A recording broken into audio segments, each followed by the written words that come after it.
السلام علیکم جناب، آج ہم جا رہے ہیں زیارتیں کرنے. تو آج آپ کو مدینہ شریف کی زیارتیں کرواتے ہیں اور چلتے ہیں جناب. بس ہماری آ گئی ہے اور بس پر ہم چلتے ہیں زیارتیں کروانے. آپ کو بھی زیارتیں کروائیں گے، خود بھی زیارتیں کریں گے. یہ ہماری بس آ گئی ہے اور اس بس میں ہم نے سفر کرنا ہے زیارتیں. ماشاءاللہ جناب، ہم بیٹھ گئے ہیں بس پر اور چلتے ہیں زیارتوں پر. اور جناب ماشاءاللہ ہم آ گئے ہیں مسجد شہداء.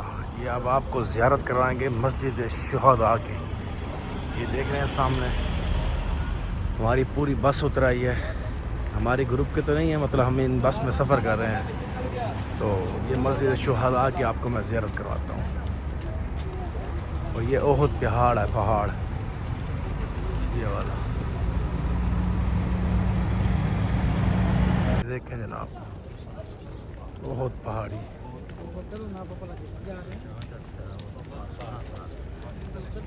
یہ دیکھیں، یہ بہت پہاڑ ہے.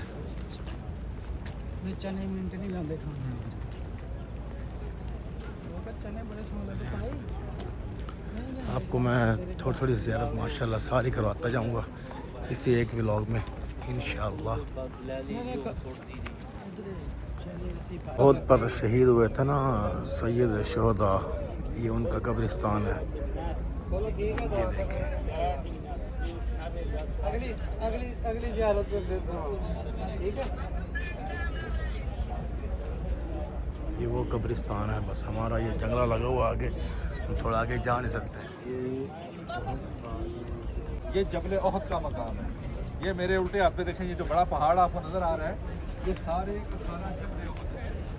اور اس کی مختلف روایات ہیں کہ 8.5 کلومیٹر لمبا ہے اور 3 کلومیٹر چوڑا پہاڑ ہے. اور جس طرح میں نے بتایا تھا، جس طرح آج اس کی زیارت کریں گے، جنت میں بھی اسی طرح اس کی زیارت کریں گے. حجاج کرام، اسلام کی جو دوسری بڑی جنگ ہے یہ اسی مقام پر ہوئی. جس مقام پر ہم لوگ کھڑے ہیں میدان جنگ، یہ پورا ایریا تھا. یہ جو پورا ایریا آپ کو نظر آ رہا ہے میدان جنگ، یہ پورا ایریا تھا. حجاج کرام کفار مشرکین جو تھے، ان کی جو تعداد تھی وہ 3000 تھی. کتنی تھی؟ 3000 تھی. اور وہ اس سائڈ سے آئے تھے، یہ پیچھے سے. اور جو مسلمان تھے جب وہ مدینہ سے نکلے تو ان کی تعداد جو تھی وہ 1000 تھی. کتنی تھی؟ 1000. وہ اس سائڈ سے مدینہ والی سائڈ سے آئے تھے. رسول اللہ صلی اللہ علیہ وسلم جب اپنے لشکر کو ساتھ لے کر جیسے ہی آگے بڑھے تو تھوڑا سا آگے آ کے اپنے لشکر کو کھڑا کر دیا اور یہ فرمایا کہ تم میں سے جو منافقین ہیں وہ یہاں سے چلے جائیں، ہمیں ان کی ضرورت نہیں ہے. اس کی ایک وجہ تھی کہ جنگ سے پہلے رسول اللہ صلی اللہ علیہ وسلم نے تمام لوگوں سے مشورہ کیا تھا کہ یہ جنگ ہم کس طرح لڑیں، کس جگہ پر لڑیں. تو جو منافقین تھے وہ یہ چاہتے تھے کہ یہ جنگ جو ہے ہم مدینہ میں اپنے گھروں میں رہ کے لڑیں. تو رسول اللہ صلی اللہ علیہ وسلم نے منع فرمایا کہ نہیں، یہ جنگ ہم باہر کسی کھلی جگہ پہ جا کر لڑیں گے. تو اس جگہ کا تعین کیا گیا تھا.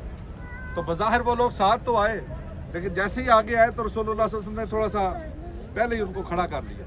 یہاں سے پہنچنے سے پہلے ہی کھڑا کر دیا. یہ فرمایا کہ تم میں سے جو منافقین ہیں وہ یہاں سے چلے جائیں، ہمیں ان کی ضرورت نہیں ہے. تو بار بار اصرار پر وہ جا نہیں رہے تھے. تو آخری بار رسول اللہ صلی اللہ علیہ وسلم نے یہ فرمایا کہ میں ان کے نام بھی جانتا ہوں. انہوں نے فرمایا کہ میں ان کے نام بھی جانتا ہوں. ایک ایک کر کے ان کے نام بتاؤں گا تو سب لوگوں میں وہ واضح ہو جائیں گے. تو اس لیے بہتر ان کے لیے یہی ہے وہ خود سے یہاں سے چلیں گے. تو بس اتنا کہنا تھا کہ 300 کا لشکر جو ہے وہ وہاں سے واپس ہو گیا اور 700 کی جو تعداد ہے وہ آگے بڑھی. ان 700 میں سے اس دور کے جو بڑے اچھے مایا ناز تیر انداز تھے، ان کو جبل رمات کی پہاڑی پر کھڑا کیا. یہ جو پہاڑی آپ کو نظر آ رہی ہے، 50 تیر اندازوں کو اس پہاڑی پر کھڑا کیا اور یہ فرمایا کہ جب تک میں آپ کو حکم نہ دوں آپ نے پہاڑی نہیں چھوڑنی، پہاڑی سے نیچے نہیں آنا، چاہے ہم جنگ جیت جائیں یا جنگ ہار جائیں. تو جب کفار نے پہلا حملہ کیا تھا تو حملہ پسپا ہو گیا، کفار بھاگ گئے. تو یہ جو تیر انداز اوپر کھڑے تھے انہوں نے دیکھا کہ ہم تو جنگ جیت چکے ہیں، کفار بھاگ گئے ہیں. تو ان میں سے جو 40 تیر انداز تھے وہ بغیر بتائے نیچے آ گئے، جس کی وجہ سے اس پہاڑی کے پیچھے وادی حقیق میں ایک لشکر چھپ گیا تھا. حضرت خالد بن ولید جو کہ اس وقت دائرہ اسلام میں نہیں تھے، انہوں نے جب دیکھا کہ پہاڑی پر صرف چند لوگ باقی رہ گئے تو انہوں نے پیچھے سے حملہ کیا، جس کی وجہ سے پھر مسلمانوں کو کافی نقصان ہوا. یہاں پر جیسے میں نے آپ کو بتایا کہ 70 صحابہ کرام شہید ہوئے ہیں.